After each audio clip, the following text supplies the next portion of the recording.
With that, we move on to our first panel discussion titled Unlocking the Potential of Generative AI. Generative AI is set to unleash human creativity and empower people to solve problems that were unsolvable before. And companies can't afford to wait. But as technology generates deafening hype, there are some downsides, from ethics to IP issues, which need to be mitigated. We have an esteemed panel with us this evening, and first up, I'd like to welcome on stage the session moderator and chair for this panel, Rishi Arora, Senior Partner, Financial Services Sector Leader at IBM Consulting. Kindly put your hands together, ladies and gentlemen, as Rishi makes his way up. Welcome, Rishi. Rishi, what I'm going to do is hand over the floor to you so that you can welcome the members of your panel, welcome them, introduce them. The timer for you is right in front of you, as you can see there. And do keep an eye on the timer in case you need to take some questions from the audience. Kindly do so within the 30 minutes that has been allotted to you. Over to you, Rishi. Thank you. So I have made very detailed introduction notes, but we have the timer here. So I will be very brief in introducing my co-panelists. Let me call upon Rajneesh. Rajneesh Khare is the Chief Digital Officer at Union Bank of India. Spent more than 24 years in the banking industry working with global and local banks. Rajneesh.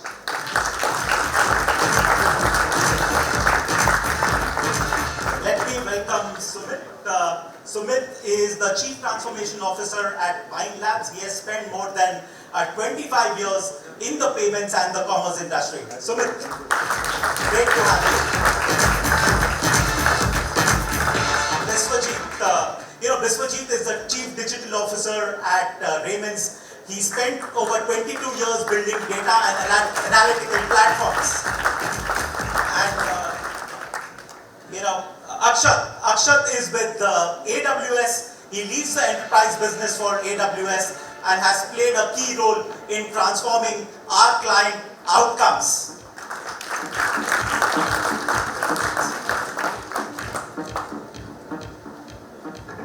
So our topic of discussion for today is generative AI, right?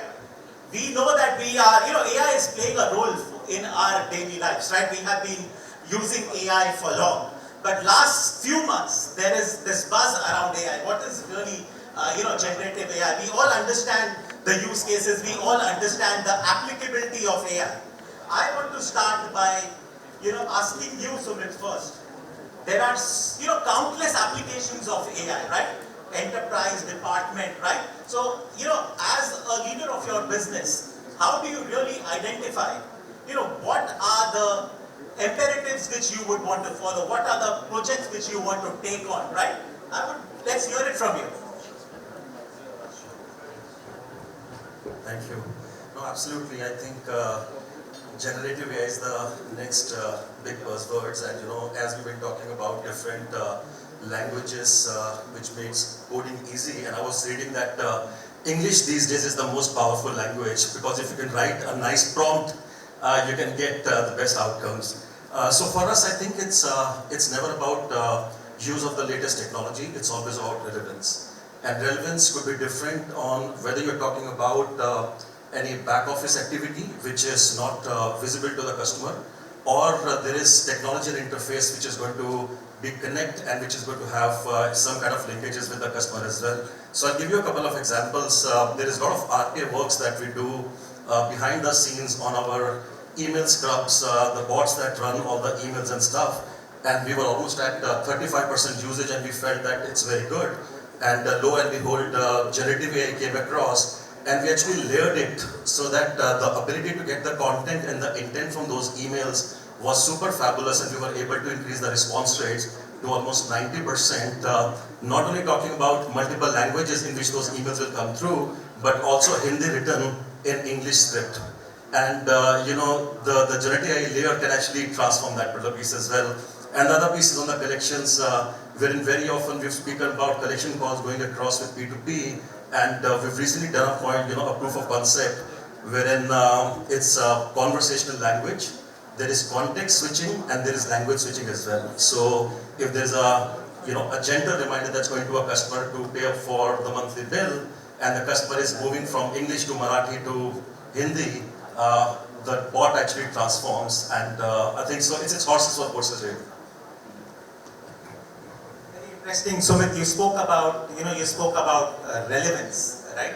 How whenever you embark on a program, first think about what is the ROI or what is the relevance to your own organization. Rajneesh, coming to you, yeah.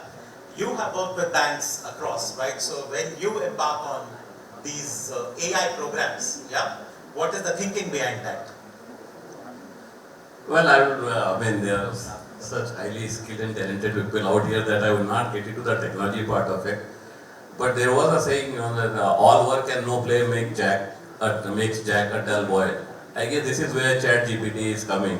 This all work will they take over, and so that we get time to play, and Jack will not be a dull boy anymore.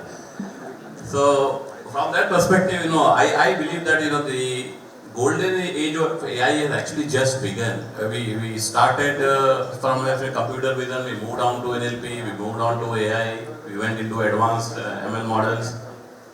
But now is the actually real thing is coming. The humans are actually meant for imagining things, not for doing things. And of course, if somebody can take over the doing things part of it, we all get free to imagine our future. And anything which has come, whether it's a computer vision or the latest chat, it has all come because somebody imagined something. And I will quote Star Trek movie where there is a character, in one of the episodes there was a character called Borg, which basically meant collective consciousness.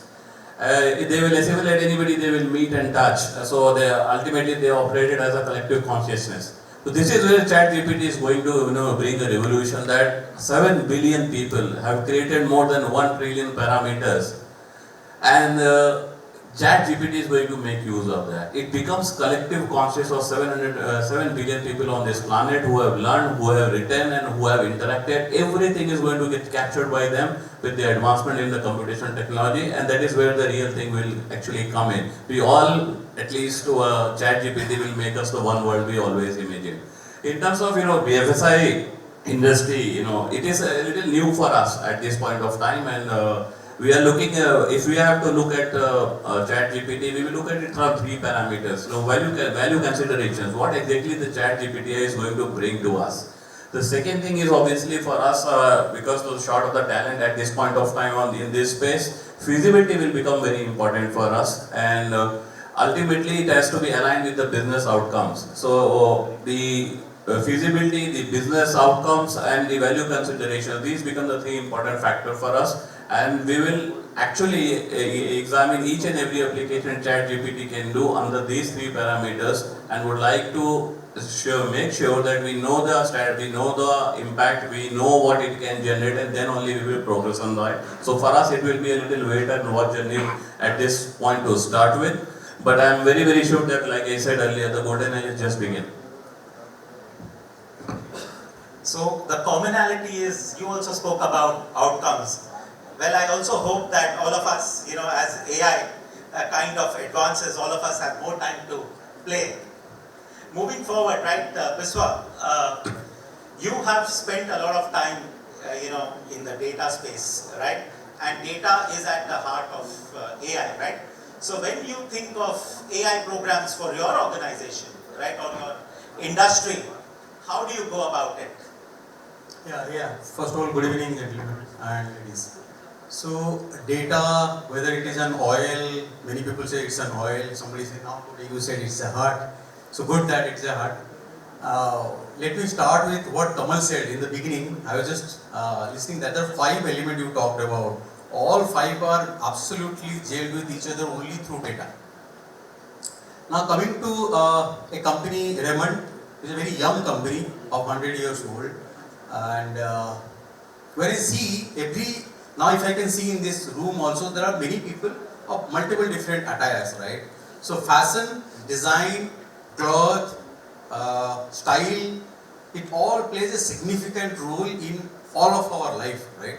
And coming from Raymond, for us, understanding each individual at each point of time, when you say, 1400, 1300 our stores that we have, many people step into our stores, So understanding them is a really, huge challenge.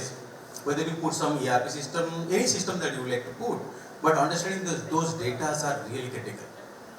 So keeping that in mind, there are two use cases which I see very relevant as far as my organization is concerned. One, the prototyping. With every time we come up with some new design, it requires a lot of data. And you need to generate those data because those data are not available off the cuff, right? You would like to launch some limited version of some fabric, right? It requires a lot of data. Here, generative model plays a significant role. Here, generative AI, plays a significant role. Similarly, when you look at virtual try-on, I think you put Kamal talks about virtual try-on, right? Virtual try-on is not only the solution through generative AI. It can be worked on HPC. There are a lot of other solutions that is there. However, when you look at virtual try-on, it's a combination of computer vision along with generative AI. We have started this journey in Raymond a couple of months back. We have started getting a lot of computer vision data. We are now developing those virtual try-on. The objective is that if let's say some customer coming to my store, I will be able to understand, hey, what is that exactly that need the customer will have. So there are many other applications that we can think of in the retail space. But just to summarize, is this the right time to get into generative AI? The answer is yes, this is the right time. There are challenges, but yes, this is the right time. Very interesting. You spoke about the different attires which everyone is wearing, and you said virtual trials, right? How do you basically get to know something before you embark on on a certain program at scale, right? Akshat, over to you. You are from the service provider industry, if I can call it, right? When you design programs for your clients, right? What is your thinking, right? Generative AI, like I said, we have seen a lot of buzz. Rajni spoke a lot about ChatGPT, right? But when you design such programs, right, for your clients, what is your thought process?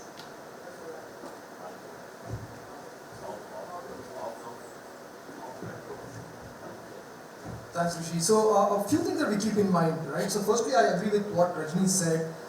It's not a new technology, but it's going to be disruptive, for sure. And a good data point there is, if you look at, firstly, foundational models, which is really the underlying, foundation of really generative AI, has existed even before this year, right? Just to be clear. It's just that in 2019, for example, the number of parameters were on average about 300 million. Today, it's about 500 million plus. So that's about 1,600 times, right? And that essentially means if ever any organization has been disappointed with your first chatbot or your first document processing use case, the probability of you being disappointed is far, far lesser because the technology is just getting really, really much, much better. And hence it's going to be disruptive. Now, having said that, simplistically put, while there will be millions of applications that will come out of this entire journey, and there are not just enterprises but a ton of startups, developers who are working on it. The way we look at it when you start looking at how to apply it to an organization is just simplify and look at what can I do with text-based, image-based and code-based, right? If you just think of it as three simple buckets, and this is irrespective of the industry. If you look at text-based, primarily generative AI can do a lot of interesting solutions around both summarization and text generation, right? Now the application could mean simple interaction with customers, or it could be simply imagine my CEO report, which is not just data but a summary of trends across business units going in as a one-pager to my business head on a daily basis or a weekly basis, right? The application could be any of these. And then text summarization again has got huge number of applications. For example, in drug discovery, we are seeing after really a lot of primary research, you still need to be able to summarize it. You need to be able to apply the regulations on it for the regulator to come and look at reams and reams of documents. There, generative AI is going to be playing a huge as a lever, and we already see that in the market. The second is really image. Image is, again, there are two parts to it. One is really image generation and even image analysis. Generation being, for example, we've seen companies, especially consumer brands, coming back and saying, hey, I today use a lot of creative agencies. Can I just take it in-house and see how could I generate some of it in-house? And of course, over a period of time, just develop those capabilities over a period of time, potentially. The third element is, in my view, a low-hanging fruit is code generation. That's an area where it's kind of evolved in the last 24 months pretty rapidly. Multiple tools are available. Essentially, my efficiency of developing applications, maintaining them, enhancing them has to improve, I would say, in quantum leaps over the next few months if an organization is not already using it. So I would say these three are the really big buckets where applies across industries is for us to look inwards and see where we can apply it. Interesting, you talk about the probability to fail because the learning which has happened over many years, the foundations always existed.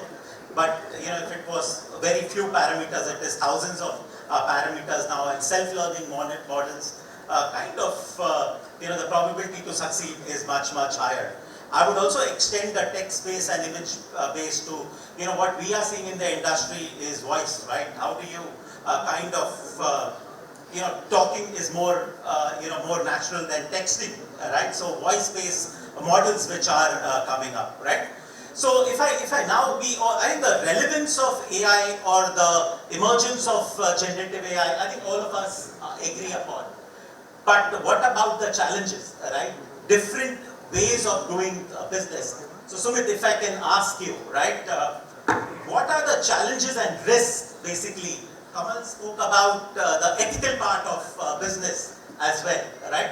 What are the risks and challenges you see in leveraging and adopting generative AI models at scale? Sure. So I think anything new and interesting that comes across obviously gets everybody's attention. As we just discussed, it has also in a way democratized the power to visualize by everybody. What used to be the domain of coders and people who are super experts, it's democratized your ability to write interesting prompts, get interesting ideas, just reiterate on those prompts and things like that.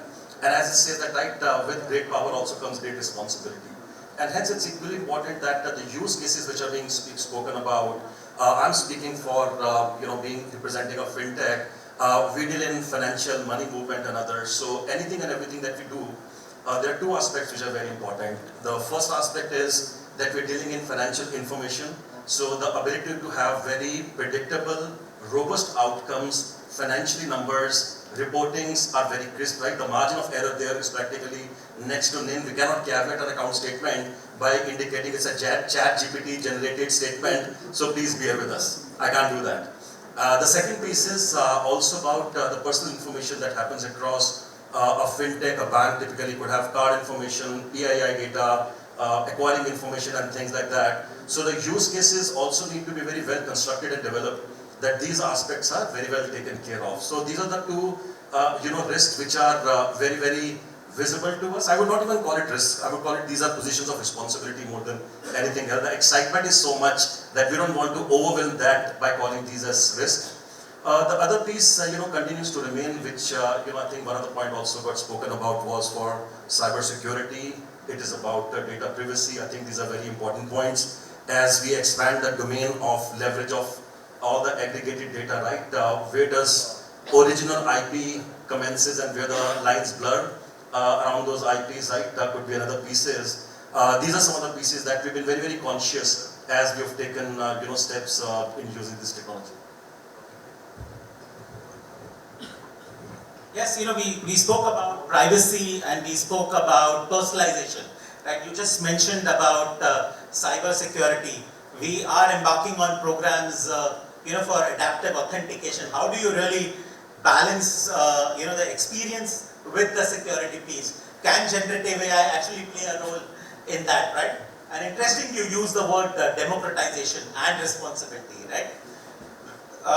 Rajneesh, you come from a background which is highly regulated, right? If I have to, put this question again to you, right? What are the main drawbacks of these models for your business, right? What are these drawbacks and how do you kind of circumvent these drawbacks? See, again, there are certain things which are known to everyone. One thing which is there is this generative AI is yet to be pattern tested. So accuracy rates are still 70 to 80%, and Rishi was telling me about chat GPT failing some exams when I was here. So I said, I mean, even okay, the exam, which has fallen. But there are a few challenges, and there, of course, we will come to risk part also. One thing is that the output generated, who will actually own it?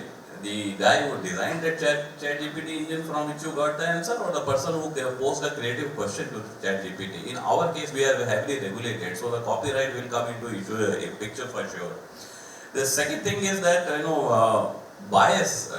Ultimately, it's a pre-trained thing based in banking at least. We cannot operate with a bias towards the customer. We have to have a very open mind if we really want to do that. So bias is the second thing which I see, which is there.